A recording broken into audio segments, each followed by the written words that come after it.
LA의 봄, 새로운 홈페이지로 새 단장한 라디오 서울과 함께 느껴보세요. 노숙자들의 공공장소 노숙을 금지하는 로컬 정부 조처가 수정헌법 위반인지 여부를 심리하는 연방대법원 심리가 시작됐습니다. 심리 첫날 대법관들은 해당 규정의 위헌 여부와 대법원이 지자체의 법 집행에 관여하는 것이 적절한지 여부에 치열한 토론을 벌였습니다. 캐런 베셀레 시장이 2024-25 새 회계년도 차기 예산안을 선보였습니다. 전체적으로 예산은 삭감됐지만 경찰 예산은 늘었습니다. 한인 투자자들이 비트코인 사기 피해를 당했다고 주장했습니다. 그러나 사측은 피해자들의 주장이 거짓이라고 밝혀 진실 공방이 이어집니다. LA와 라스베가스를 잇는 고속철도 건설이 시작됐습니다. 완공되면 약 2시간 만에 구간을 돌파하게 됩니다. 바이든 행정부가 낙태 시술을 받은 여성을 보호하기 위해서 개인 의료 정보 공개를 금지하는 규정을 도입했습니다. 트럼프 전 대통령의 성추문 입막음 돈 지급 의혹 혐의에 대한 유무죄를 가리는 재판 심리가 본격 시작됐습니다. 어제 첫 공판에서 검찰 측과 변호인 측의 진술이 이어졌습니다. 한편 트럼프 전 대통령이 최근 외국 정상급 인사들과 잇따라 회동하자 바이든 대통령 측의 심기를 불편하게 하고 있는 것으로 알려졌습니다. 인플레이션이 여전한 가운데 경제가 견조한 흐름을 보이면서 고금리 장기화 우려가 커진 가운데 시장 일각에서는 금리 동결을 넘어 인상을 예상하는 전망이 늘고 있습니다. 최근 명문대학들이 이스라엘과 하마스 간의 전쟁으로 촉발된 학내 갈등으로 몸살을 앓고 있는 가운데 일부 학교는 수업을 온라인으로 전환하고 외부인의 출입도 금지했습니다. 토니 블링컨 국무장관이 중국을 방문해 대만 해협과 남중국해 문제, 펜타닐 등 마약 문제 등에 관한 우려를 전달할 예정입니다. 미국이 매년 발간하는 인권보고서에서 명예훼손죄를 포함한 표현의 자유 제한 등을 한국의 주요한 인권 이슈로 꼽았습니다. 북한 인권에 대해서는 여전히 개선의 기미가 안 보인다고 지적했습니다. 윤석열 대통령과 더불어민주당 이재명 대표 영수회담을 위한 첫 실무자 회담이 진행됐습니다. 구체적인 의제 등의 조율까지는 나가지 못했습니다. 야당은 정진석 대통령 비서실장 내정자를 두고 불편한 심기를 좀처럼 감추지 못하고 있습니다. 여당의 중진으로서 대통령에게 바른 말을 할 거라는 평가도 있지만 영수회담을 하자면서 손을 내민 용산이 뒤통수를 친 것 아니냐는 격한 반응도 나왔습니다. LA 레이커스가 덴버와 플레이오프 1라운드 2차전에서 101대 99 버저비터 역전패를 당했습니다. 2연패입니다. 클리퍼스는 오늘 댈러스와 홈에서 2차전 경기를 갔습니다. 어제 경기 없었던 LA 다저스가 오늘부터 워싱턴 내셔널스와 원정 경기를 갔습니다. LA 엔젤스는 볼티모어와의 홈 경기에서 2대4로 패했습니다. 오늘 뉴욕 증시는 기업 실적을 주목하면서 상승 출발하고 있습니다. 원달러 환율은 1378.3원으로 마감했습니다. 남가주 오늘 오후에는 햇살이 교차하겠고 LA 한인타운의 낮 최고 기온은 65도로 예상됩니다. 이 시간 주요 뉴스는 하늘 위 호텔 세계 최대 항공기 아시아나항공 A380에서 차별화된 서비스를 만나보세요. 고국까지 편안하고 안전하게 모시는 아시아나항공 제공입니다.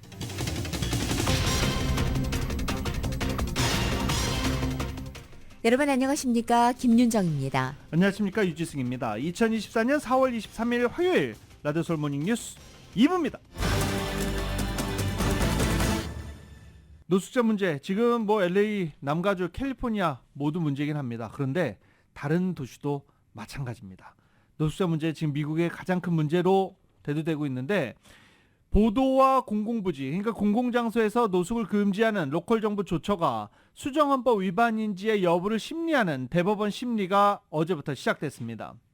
대법원에서는 진보와 보수 성향 대법관들의 견해가 엇갈린 것으로 나타났습니다. 정윤호 기자가 보도합니다.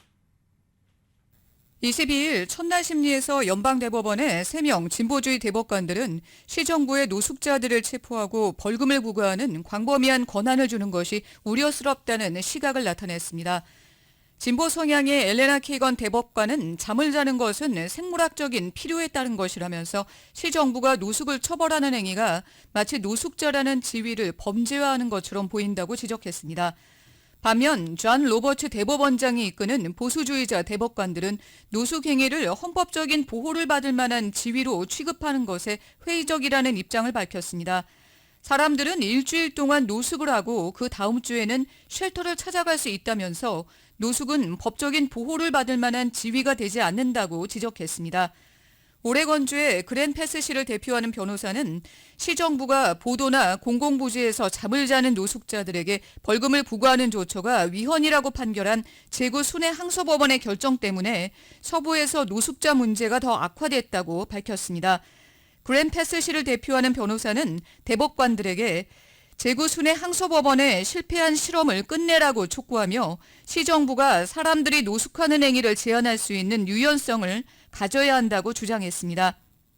이날 심리에서 보수와 진보 대법관들의 의견이 갈리기는 했지만 그렇다고 보수 대법관 6명이 전부 제구 순회 항소법원의 판결을 뒤집는 데 표를 던질 것으로 보이지는 않는다고 LA타임즈가 전했습니다. 중도적인 어프로치를 선호하는 대법관들도 있기 때문입니다.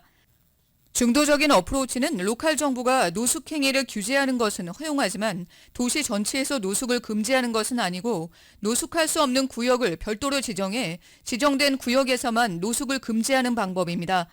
실제로 LA를 포함한 가주의 많은 도시들이 이 같은 중도적인 접근법을 사용하고 있습니다. 현재로서는 보수 성향인 브렉 캐버너와 에이미 코니 베럿 대법관이 이번 대법원 투표에서 결정적인 캐스팅 보트를 할 것으로 관측됩니다. 두 명의 대법관 모두 노숙행위를 법적으로 처벌하는 점에는 회의를 나타내고 있지만 노숙자에 대한 로컬 정부의 대처 방법에 순회 항소법원이 마이크로 매니지하는 것은 적합치 않다는 의견을 보이고 있기 때문입니다. 이번 케이스는 가주 등 서부 지역에서 시정부에 노숙금지 권한을 부여할지 여부가 결정되는 매우 중요한 케이스입니다. 쟁점은 인도나 공원에서의 노숙행위를 헌법이 보호하느냐는 것입니다. 대법관들은 오는 목요일 이번 케이스에 대해서 비공개로 논의할 예정이며 최종 결정은 오는 6월 말에 내려질 가능성이 높습니다. 라디오 서울 뉴스 정현호입니다. 캐런 베스 LA 시장이 어제 차기 예산안을 선보였습니다. 시 재정 적자로 인해서 대부분은 삭감됐지만 경찰 예산은 늘어났습니다. 이 보도국의 뉴스룸 연결합니다. 베스 시장이 이날 공개한 2024-2025 예산안은 128억 달러 규모입니다. 새로 선보인 예산안에 따르면 시정부 재정 적자로 대부분 프로그램에서 삭감이 이뤄졌습니다. 베스 시장이 취임 후 추진한 홈리스 구제 프로그램 인사이드 세이프 프로그램에서도 6,500만 달러 예산이 삭감됐으며 LA시 소방국에서도 2,300만 달러의 예산이 삭감됐습니다. 하지만 LA 경찰국 예산은 1억 3,800만 달러가 증액됐습니다. 베스 시장은 치안 강화를 위해 LAPD 신입 경관을 적극 모집한다는 계획으로 이번에 증액되는 LA시 예산과 연방정부 주정부 펀딩까지 합치면 LA 경찰국 예산은 33억 달러에 달합니다. 베스 시장은 LAPD 경관을 9,084명으로 늘리겠다는 목표를 가지고 있으며 LA시 지도층은 2028년 전까지 LAPD 경관을 9,500명으로 늘릴 계획입니다. 최근 LA 일원에서 늘어나는 구리절도범에 대한 단속을 강화하고 구리절도범으로 인해 파손된 가로등을 수리하기 위해 1,310만 달러가 새 예산안에 배정됐습니다. LA 일원 학교 주변의 교통사고를 방지하기 위해 LA 통합교육구의 건널목 가드 138명을 증원하기 위해 220만 달러가 배정됐습니다. 새 예산안은 LA 시의회에서 심의를 거쳐 최종 확정되며 오는 7월 1일부터 시작되는 새 회계년도에서 새 예산이 집행됩니다. 라디오 서울 보도국 뉴스룸입니다. LA 지역의 치안 불안 악화 속에서 LA 경찰국의 경찰력 부족이 문제가 되온 가운데 LA 시정부가 추진하고 있는 경찰력 증원 계획이 난항을 겪고 있는 것으로 전해졌습니다. LA타임즈에 따르면 지난해 7월 1일 이후 LA 경찰학교를 거쳐서 새로 부임한 신입 경관은 총 309명. 그런데 은퇴나 사직, 해고 등으로 빠져나간 경관 수는 552명에 달했습니다. 새로 들어온 경관보다 나가는 경관이 2배 정도 많은 것입니다. LA타임즈는 이 수치가 최근 LAPD 모든 채용이나 퇴직 현황을 정확히 반영하는 것은 아니지만 대략적으로 인력난이 어느 정도 심각한지 파악할 수 있다며 올 회계년도가 끝나는 6월 30일까지 LAPD에서 113명의 경관이 추가로 떠날 예정이라고 밝혔습니다. LAPD 전체 경찰 병력 수는 현재 8,800여 명입니다. 캐런 베스 LA 시장은 이를 9,500명까지 늘리는 것을 목표로 제시한 바 있습니다. 어제 아침 스튜디오 시티의 메트로역에서 여성 탑승자 한 명이 칼에 찔려 숨진 사건이 발생했습니다. 이 보도국의 뉴스룸 연결합니다. LAPD에 따르면 22일 오전 5시경 스튜디오 시티 3901 랭커신 블루바드에 위치한 유니버설 비라인역에서 50대 여성 한 명이 지하철에서 내리던 도중 한 남성이 휘두른 칼에 목 부위를 찔려 병원으로 옮겨졌으며 병원에서 숨졌습니다. 가해자는 사건을 벌인 후 30분 후 벤츄라, 블루바드와 바일랜드 애브뉴 근처에서 경찰에 체포됐습니다. 경찰에 따르면 가해자는 피해 여성을 아무 이유 없이 공격한 것으로 드러났습니다. 사건이 벌어진 비라인은 유니온 스테이션에서 할리우스로 가는 노선입니다. 메트로 측은 사건 수사로 이날 오전에 사건이 벌어진 지점의 서비스를 중단했다. 오후에 다시 서비스를 재개했습니다. 피해자나 가해자의 신원은 아직 공개되지 않았습니다. 이번 사건은 최근 메트로 지하철과 버스 등에서 폭력 사건이 잇따르고 있는 가운데 나왔습니다. 최근 LA 메트로 지하철역에서는 칼부림이 잇따르면서 메트로 지하철역 안전을 돕기 위해 파견된 메트로 앰베서더 요원까지 폭행을 당하는가 하면 지난 13일에는 LA 메트로 버스에서 탑승객과 운전사가 칼부림을 당하는 사건이 잇따르는 등 대중교통 안전 문제가 도마에 오르고 있습니다. 라디오 서울 보도국 뉴스룸입니다. LA 한인타운에서 비트코인 사기를 당했다는 피해자들이 어제 기자회견을 가졌습니다. 이 피해자들의 주장이 거짓이라는 또 업주의 말도 있었습니다. 진실공방, 과연 진실은 뭘까요? 이은 기자가 취재했습니다. 비트코인 채굴 시스템 회사 VMS에 투자해 사기 피해를 입었다고 주장하는 피해자들이 22일 LA 한인타운에서 기자회견을 열고 피해를 호소했습니다. VMS의 앤디 박 대표는 피해자들의 주장이 거짓이라는 입장을 고수해 진실 공방이 벌어지고 있습니다. 22일 헤일리 카페에서는 비트코인 채굴 전문 회사 VMS로부터 투자 사기 피해를 입었다고 주장하는 피해자 10여 명이 모여 VMS 측을 성토했습니다. 이들은 VMS 측이 개발한 비트코인 채굴 시스템에 투자하면 코인 등을 통해 수익을 얻을 수 있다며 자신들에게 투자를 독려했다고 밝혔습니다. 회사 측은 새로운 태양광을 통한 코인 채굴 시스템을 소개하면서 투자자들에게 약 수십만 달러의 투자금을 비롯해 코인을 통한 수익금을 벌 수 있다며 피해자들에게 시스템 설치에 필요한 주택 구매도 종용했다고 밝혔습니다. 몰기지 페이먼트를 계속 바운스를 낸 거예요. 회사에서 그 모델홈으로 쓰기로 약속을 하고 산 건데, 그러니까 이제 이 집이 이제 본인 이름으로 다운페이하고 집을 사셨는데 자꾸 회사 명의로 디드를 바꾸라고. 피해자들의 입장에서는 구매한 주택의 명의를 회사 이름으로 바꾸는 것은 무리한 요구라 회사 측에 모기지 페이먼트를 요구했으나 회사 측이 이를 도와주지 않을 것이라고 해서 구매한 주택을 다시 되팔려고 시도했다고 밝혔습니다. 24만 브러치의 메케닉 린을 걸어놨어요, 집에.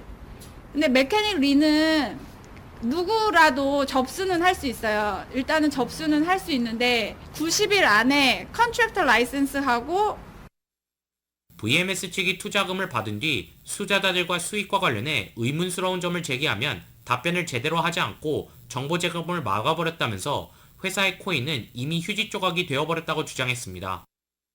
그러니까 이 사람이 계획적으로 사기를 치려고 처음에 갖고 온 거는 코인, 그게 BMS 코인인 거죠. 그 다음에 이제 사람들이 어느 정도 투자가 이루어지고 투자를 받으니까 더 이상 이제 투자 거래가 없으니까 또 따로 만드는 게. 이날 참석한 10여 명의 피해자들은 자신들 외에도 LA, 오렌지 카운티, 시애틀에도 투자 사기 피해를 입은 사람들이 많아 피해 액수가 거액에 달할 것으로 짐작된다며 연방수사국에 고발한 상태라고 밝혔습니다. 이에 대해 앤디 박 VMS 대표 측은 피해자들의 주장이 전부 거짓이라며 투자 사기와 관련한 루머를 일체 부인했습니다. 그래서 저희 회사는 마이닝하는 회사입니다. 채굴하는 회사예요. 코인하는 회사가 아니고. 근데 그 마이닝을 비트코인하고 이더리움을 하는데 지금 현재 이더리움은 지금 이제 닫아놓은 상태고요, 회사가. 그래서 이제 비트코인만 마이닝을 하는데 피해자들이 제대로 수익금을 공개되지 않았다고 주장한 점은 거짓이며 자신을 비롯해 VMS 측은 소위 피해자들이라고 주장하는 투자자들에게 제대로 수익 정보를 제공했다고 밝혔습니다. 어떤 계약을 했고 하는 거를 저는 자료를 다 보내드릴 거예요. 이제 저쪽에서 주장하는 거는 말만인 거고 저는 자료를 통해서 저 사람들이 얼마를 투자했고 그리고 얼마를 받았고 어떤 계약을 했는지를 저는 이제 다 보내드릴 거고요.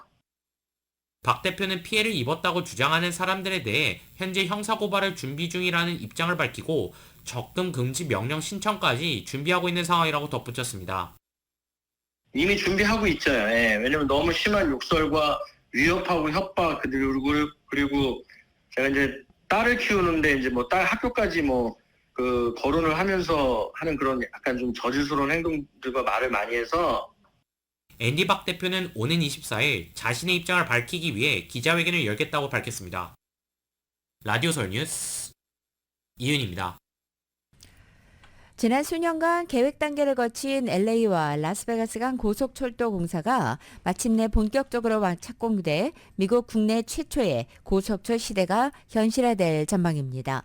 고속철도 업체인 브라이트라인 웨스트는 어제 라스베가스에서 핏 부티지지 연방교통부 장관과 웨스 이든스 브라이트라인의 창업자 그리고 캘리포니아 네바다주 정치인들이 참석한 가운데 착공식을 가졌습니다. 본격적인 공사에 들어갔다고 밝혔고 예상 완공일은 LA 하계올림픽이 개막하는 2028년 여름입니다. 탄소 배출 없이 전기로 작동하는 이 고속철은 LA 동부인 렌초 쿠카몬가를 출발해서 헤스페리아와 애플밸리를 거쳐 라스베가스까지 총 218마일 구간을 승객 500명을 태우고 시속 186마일 속도로 2시간 10분에 주파할 수 있도록 건설됩니다. LA와 오렌지 샌디에고 벤투라 카운티에서 라스베가스 고속철이 출발하는 렌초 쿠카몬가 역까지는 메트로링크를 통해서 연결됩니다. 요금은 아직 책정되지는 않았지만 LA 라스베가스 항공편보다는 훨씬 낮은 수준이 될 것으로 예상됩니다. 어제 지구의 날이었습니다. 이 행사가 많이 축소됐죠. 예전에는 저희 윌셔가에서 지구의 날 행사도 크게 하고 그랬었는데 아무튼 어제 지구의 날이었습니다. 환경오염의 심각성을 일깨우기 위한 날입니다. 지구촌 곳곳에서 지구 환경을 보호하기 위한 다양한 활동들이 펼쳐졌습니다. YTN입니다. 홍콩의 이 식당은 손님이 가져온 재활용 플라스틱 용기에 음식을 담아줍니다. 일회용 플라스틱 사용을 줄이는 새로운 규정을 정부 차원에서 시행했습니다. 지구 환경을 지키려면 쓰레기를 버리지 않는 건 물론이고 쓰레기를 치우는 것도 중요하죠. 자원봉사자들이 모여 케이프타운 해변 쓰레기를 치웁니다. I have kids and I want my kids and children's kids to grow up in a safe environment where it's plastic free and pollution free. 환경을 위해선 나무 심기도 빼놓을 수 없습니다. 지금은 작은 이 묘목들이 자라서 지구를 푸르게 할 겁니다. 지구를 기리며 고마워하는 의식도 치릅니다. 만물의 근원이며 어머니인 지구에게 축복을 기원합니다.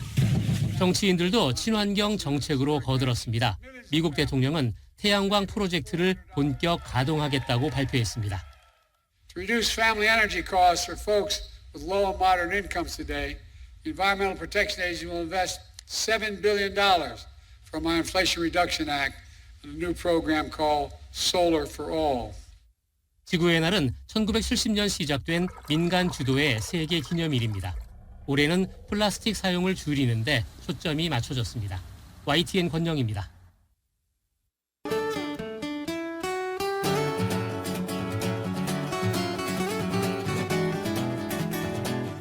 4월 23일 화요일 남겨진 날씨입니다. 오늘 아침 출근길도 역시 흐린 하늘로 시작하고 있습니다. 지역에 따라서는 이슬비 지나는 곳도 있었고 오후가 되면서는 그러나 부분적으로 햇살이 교차하기 시작하겠습니다. 수요일인 내일과 모레 금요일까지도 오늘 같은 날씨 계속 이어지겠습니다. 오전 중에는 안개와 구름으로 흐리고 오후 한때는 햇살이 교차하는 날씨 패턴이 반복되는 것입니다. 낮 기온도 주말 전까지는 계속해서 예년 기온을 밑도는 상태입니다. 주말이 시작되는 토요일부터는 그러나 쾌청한 하늘 드러나겠고 낮 기온도 평년 기온을 회복합니다. 맑고 포근한 남가주의 봄 날씨, 주말 날씨로 만끽할 수 있겠습니다. LA 한인타운의 오늘 낮 최고 기온 65도, 밤 최저 기온은 49도, 오렌지 카운티 지역은 66도, 54도, 벨리와 일랜드 엠파이어 지역 67도, 50도, 해안 지역은 62도, 53도로 예상됩니다. 한국 오늘 전국적으로 비가 내리겠고 서울의 오늘 아침 최저 기온이 50도, 낮 최고 기온은 62도로 예상됩니다. 라디오 서울 모닝뉴스 2부 이 시간은 1250만 불 교통사고 최고 보상, 교통사고 전문 천재 변호사 리차드 호프만, 오픈뱅크가 당신의 미래와 가능성의 문을 활짝 열어드리겠습니다. 나에게 열려있는 은행 오픈뱅크.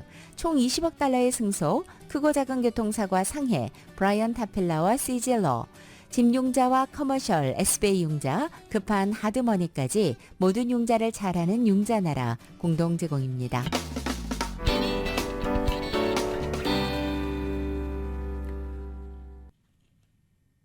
남가주 고용시장이 신규 일자리 증가세가 사라지고 실업자는 증가하는 등 악화되고 있습니다. 전체적으로 아직은 호황을 누리고 있는 전국 고용시장과는 정반대로 남가주는 가고 있는 것입니다. 다만 교육, 보건 등 공공부문 등 일부 업종을 중심으로 회복세를 이어가면서 소폭의 고용 증대는 이끌었습니다.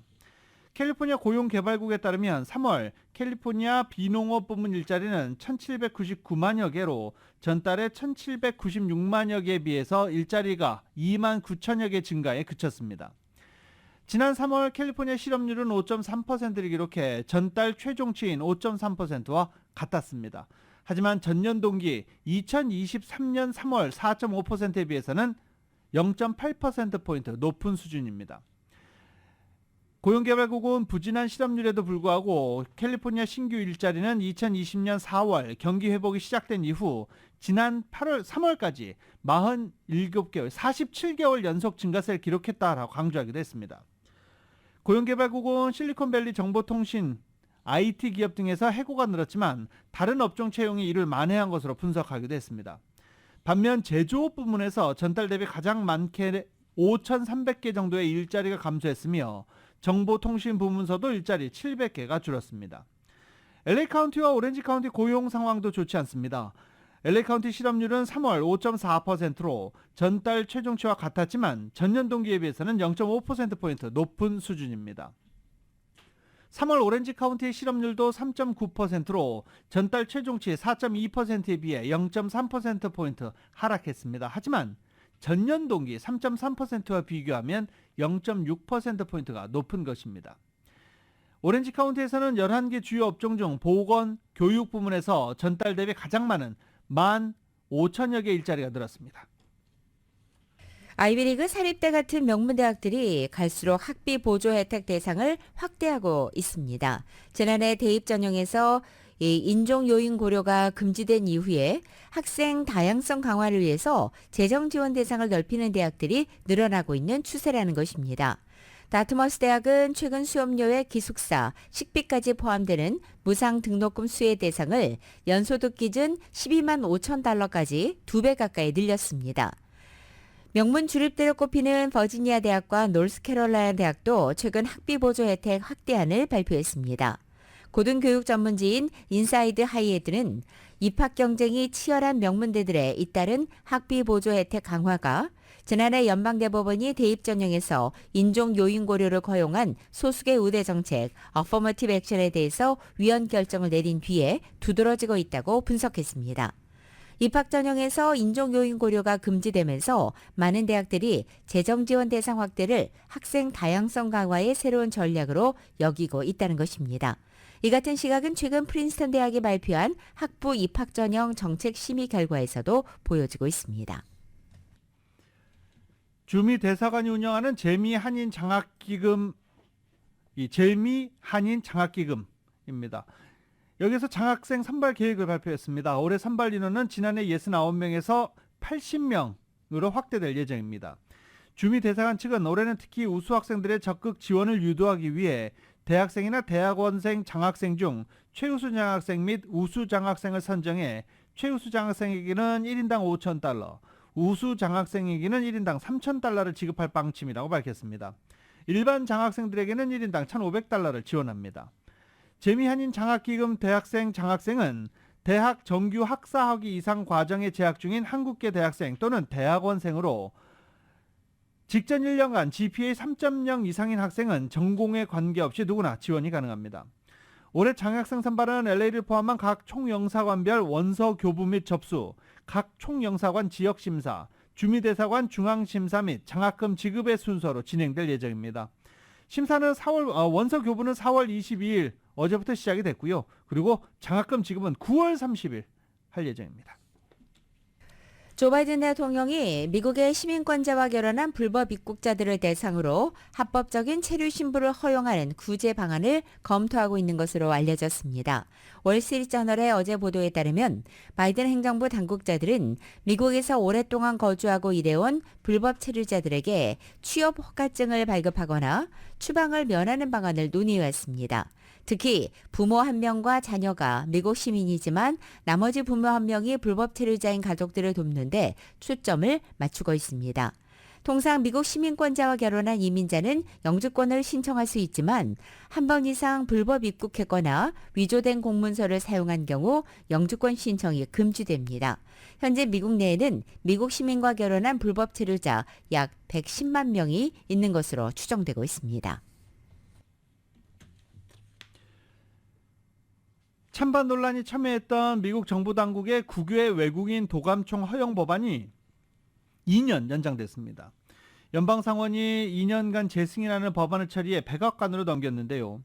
이 2008년 제정된 해외정보감시법 702조는 정보 당국이 미국 밖에 있는 외국인의 이메일이나 통화 내용 등 통신 정보를 법원 영장 없이 통신회사에서 받고 이렇게 수집한 정보를 저장해 나중에 열람하는 것을 허용하는 것입니다. 2001년 9.11 테러 사태 이후 도입된 것인데요. 일련의 안보 조치 가운데 하나인데 2001년 9.11 테러 사태 이후 도입된 것이 지금 2024년 그리고 2년 더 연장됐으니까 2026년까지 이어지고 있습니다. 미국이 매년 발간하는 인권보고서가 나왔습니다. 명예훼손죄를 포함한 표현 자유 제한 등을 한국의 주요한 인권 이슈로 꼽았고 북한의 인권에 대해서는 개선 기미가 안 보인다고 지적했습니다. KBS의 보도입니다. 미국 국무부가 매년 발간하는 연례 인권 보고서. Defending and promoting these inalienable and universal rights is also profoundly in our national interest. 지난해 한국의 주요 인권 이슈로 명예훼손죄를 포함한 표현 자유 제한과 정부 부패 등을 꼽았습니다. 정부나 공인이 명예훼손을 광범위하게 정의한 법을 이용해 공적 토론을 제한하고 개인과 언론의 표현 자유를 위협하다가 고발당한 바 있다고 평가했습니다. 5.18 민주화운동 참여 시민이 북한 특수군이라고 주장한 혐의로 보수 논객 지만원 씨가 징역 2년의 대법원 확정 판결을 받은 것과 지난해 정진석 의원이 노무현 전 대통령 명예훼손 혐의로 징역 6월에 1심 판결을 받은 일 등을 사례로 들었습니다. 신앙림 전 뉴스타파 전문위원이 뇌물을 받고 윤석열 당시 대선 후보에 대한 조작된 인터뷰를 보도했다는 혐의에 대해 검찰이 수사에 나선 것도 언급됐습니다. 방송통신위원회가 인터뷰를 방송한 언론사에 과징금을 물리고 한국기자협회가 이를 비판적 언론에 대한 탄압 시도라고 비난한 것도 함께 거론됐습니다. 정부 부패 관련 항목에선 윤석열 대통령이 뇌물과 횡령으로 17년형을 선고받고 복역 중이던 이명박 전 대통령을 2022년 사면한 게 언급됐습니다. 정의기억연대 후원금 횡령 혐의로 윤미향 의원에게 징역 1년 6월에 집행유예 3년이 선고된 것도 함께 적혔습니다. 미국 국무부는 북한의 인권에 대해선 자의적 체포와 고문, 즉결 처형 등 비인도적 행위가 개선될 기미가 보이지 않는다고 평가했습니다.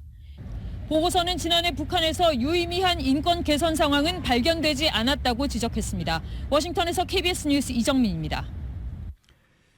미주 한인 유권자 단체 이 KPEC 미주 참여 포럼이죠. KPEC이라고 하는데요. 상하원 의원들과 한인 300여 명이 참석한 가운데 5월 22일부터 24일 워싱턴 DC에서 코리아 피스 컨퍼런스를 개최한다고 밝혔습니다. 참석자들은 연방의회 의사당에서 한반도 평화 법안 지지 행사와 기자회견을 열고 한반도 긴장 완화와 평화 구축을 위한 관심을 촉구할 예정입니다. 한국이 전 세계에서 스마트폰이 가장 비싸게 팔리는 나라 1위를 계속 지킬 것이라는 전망이 나왔습니다. 어제 글로벌 시장조사 업체인 테크인사이트에 따르면 조사 대상 88개국 중에 올해 스마트폰 평균 판매 단가가 가장 높은 국가는 한국, 일본, 영국 순이 될 것으로 관측한 것입니다. 한국은 지난 2021년 처음으로 일본을 제친 이후 스마트폰의 평균 판매 단가가 가장 높은 나라에 계속 이름을 올리고 있습니다. 불닭볶음면 이런 거 드셔보셨습니까?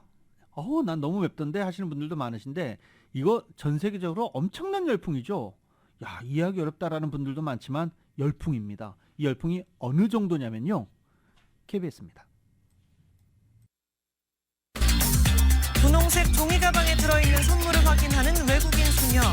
믿을 수 없다는 표정을 짓더니 곧바로 눈물까지 글썽입니다. 소녀를 이토록 감동시킨 선물의 정체는 바로 한국산 인스턴트 라면인 까르보 불닭볶음면입니다.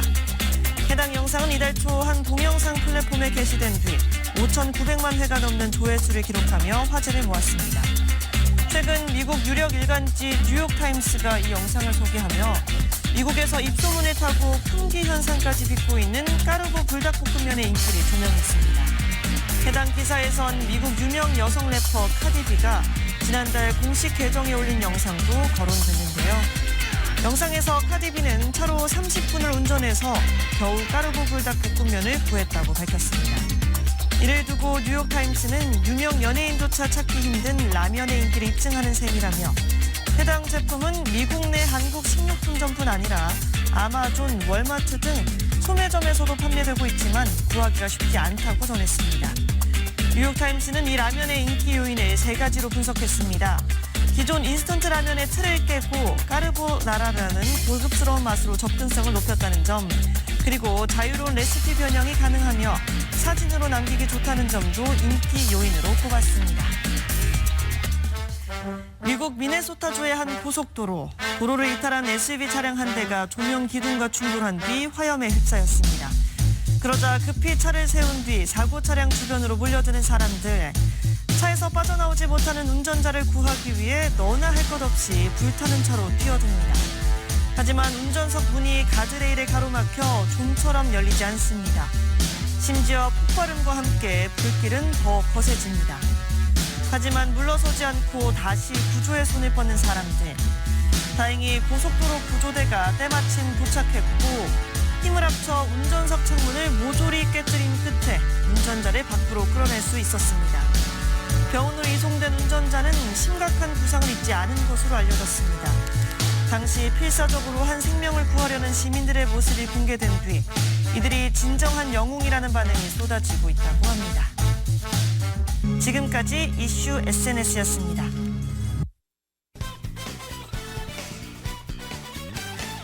트럼프 전 대통령에 대한 형사재판 본격적으로 시작됐습니다. 배심원이 정해진 가운데 재판 첫 단계, 검사 측과 변호인 측은 배심원들에게 각자의 주장을 어제 펼쳤습니다. KBS입니다. 배심원이 정해진 뒤 본격적인 재판 첫날 트럼프 전 미국 대통령이 다시 법정에 나왔습니다. 날씨 탓에 주말 유세를 계획대로 치르지 못한 트럼프 전 대통령은 재판에 대한 불만을 다시 터뜨렸습니다. This is done as election interference. Everybody knows it. I'm here instead of being able to be in Pennsylvania and Georgia and lots of other places campaigning. And it's very unfair. 재판은 검사 측과 변호인 측이 배심원에게 각자의 주장을 설명하는 것으로 시작됐습니다. 검사는 이 재판이 음모와 은폐에 관련된 것이라고 규정하고 트럼프 측의 이른바 잡아죽이기 전략을 부각시켰습니다. 누군가에게 불리한 정보에 대한 독점권을 사들인 뒤 이를 보도하지 않는 방식으로 정보를 은폐하는 수법입니다. 또 유권자들이 이 사실을 알지 못하도록 회사 장부를 꾸며 돈의 출처까지 숨겼으니 선거 부정이라고 주장했습니다. 이에 대해 변호인 측은 잡아죽이기 전략이 불법은 아니며 트럼프는 아무 잘못이 없다고 주장했습니다. 본인의 평판과 가족을 지키기 위해 노력했을 뿐이라는 겁니다. 양측의 설명이 끝난 뒤 첫 증인에 대한 신문도 시작됐습니다. 예상보다 빠른 재판 진행에 최소 6주로 예상됐던 재판 기간이 더 짧아질 수 있다는 전망도 나오고 있습니다. 이렇게 트럼프가 법정에 묶여있는 동안 바이든 대통령은 유세 일정을 이어가고 있는 가운데 바이든이 트럼프에 앞서고 있다고 여론조사기관 마리스트는 밝혔습니다. 뉴욕에서 KBS 뉴스 박일중입니다. 한편 영국의 텔레그라프는 어제 뉴욕 맨하튼 지방법원에서 열린 이 성추문 입막음 의혹 재판의 첫 공판에 출석한 도널드 트럼프 전 대통령에 대해서 평소 활기가 넘치던 전직 대통령은 오늘 깊은 수심에 잠긴 듯 보였다라고 묘사했습니다. 이날 텔레그래프는 국내외 언론에 배정된 방청석 64석 가운데 한 자리를 배정받아서 법정에선 트럼프 전 대통령의 모습을 취재한 것입니다. 미국 역사상 전현직 대통령으로서는 처음으로 피고인 신분으로 법정에 나온 트럼프 전 대통령은 평소와는 달리 매우 정적인 모습을 보였다라고 전하기도 했습니다. 공판이 진행되는 동안 팔짱을 낀 채 먼 곳을 바라보거나 거의 움직임 없이 앞을 응시했고 변호인들과 잠시 속삭이거나 배심원단을 힐끔 쳐다볼 뿐이었다는 것입니다. 검찰이 45분에 걸쳐서 피고인 혐의를 설명하는 모두 진술을 할 때도 검찰 쪽으로 눈길을 돌리지도 않았습니다. 텔레그라프는 트럼프 전 대통령이 판사를 향해 거침없이 발언을 쏟아내는 것으로 유명하고 또 자신의 좌절감을 언론에 전달하기 위해서 적극적으로 표정을 짓곤 했다면서 어제의 이 태도는 이례적이다라고 평가했습니다. 한편 이날 법원 바깥 풍경도 비교적 차분한 모습이었습니다. 트럼프 전 대통령의 열혈 지지자들이 몰려들어서 일대 혼잡이 빚어질 수 있다는 당초의 예상과는 달랐다는 설명입니다. 바이든 대통령이 등록 유권자들 상대로 진행된 여론조사에서 트럼프 전 대통령의 오차 범위 내에서 우위를 보였다는 조사 결과가 나왔습니다. PBS와 뉴스아워 마리스트가 등록 유권자 1,047명을 대상으로 실시한 1대1 여론조사 결과 51% 지지율로 트럼프 전 대통령 48%의 3%포인트 앞선 것으로 나타났습니다. 지난달에는 2%였는데 같은 조사기관에서 같은 사람들을 대상으로 한 조사에서 2%였는데 이번에는 3%로 1%포인트가 늘어난 것입니다. 조 바이든 행정부가 어제 낙태 시술을 받은 여성을 보호하기 위해서 개인 의료 정보 공개를 금지하는 규정을 도입해 발표했습니다. 새로운 규정에 따르면 출산이나 임신과 관련해 합법적인 의료 서비스를 추구하거나 이것을 제공받은 개인을 조사하기 위한 목적의 개인 의료 정보 공개가 금지되는 것입니다. 이것은 낙태를 불법으로 규정한 주에 거주하다가 다른 주로 이동해서 합법적인 낙태 시술을 받는 여성들을 보호하기 위한 조치입니다. 또한 낙태 시술자와 보험사 또는 금전적 지원을 한 사람도 관련 정보를 주 당국에 제공하지 않을 경우 처벌받지 않도록 한 것입니다. 이번 조치는 올해 11월 대선을 앞두고 진보 성향 지지층의 표심을 얻으려는 조 바이든 대통령의 정책적인 결정으로 여겨집니다. 트럼프 전 대통령이 최근 외국 정상급 인사들과 잇따라 회동하면서 바이든 대통령 시임기를 불편하게 하고 있다고 악시오스가 보도했습니다.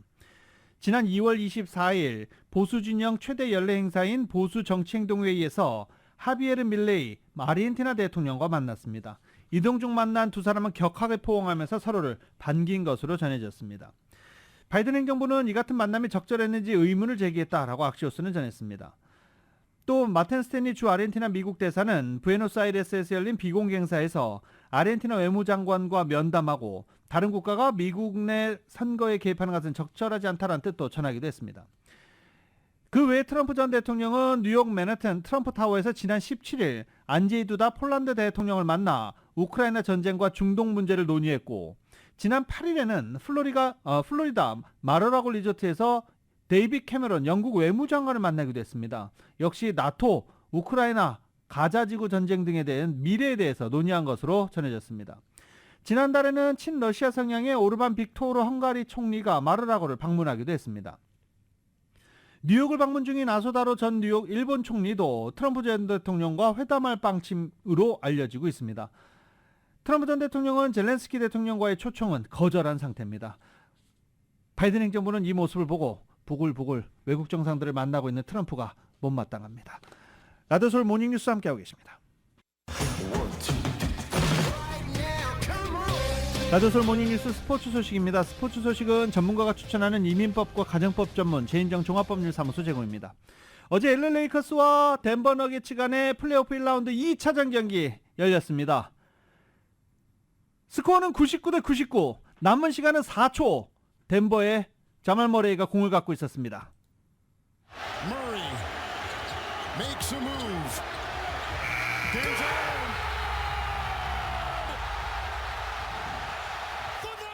버저비터 소리 들으셨죠? 덴버의 자말 머레이가 던진 공이 림으로 쏙 들어가면서 101대 99 덴버가 버저비터 승리를 거뒀습니다.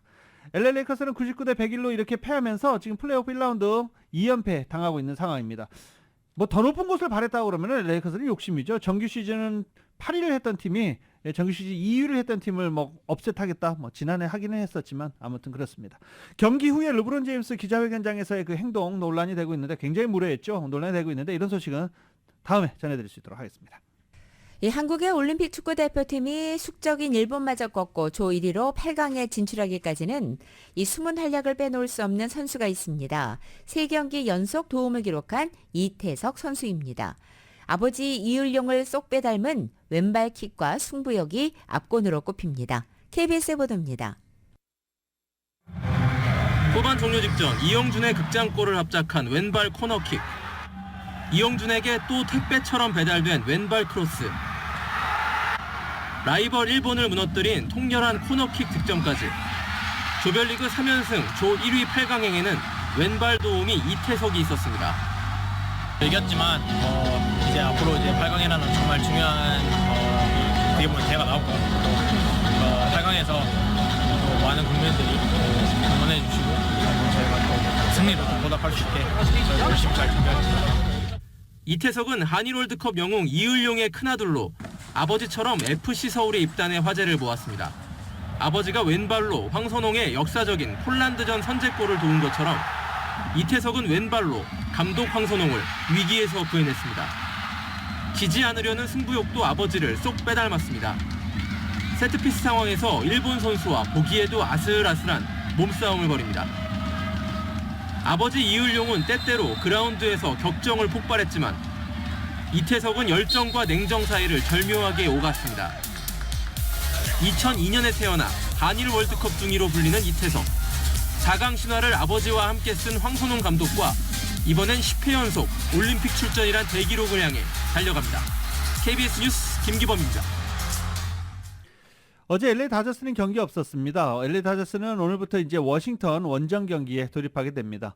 원정 경기를 떠났기 때문에 어제 하루 이동일로 다저스는 경기가 없었습니다.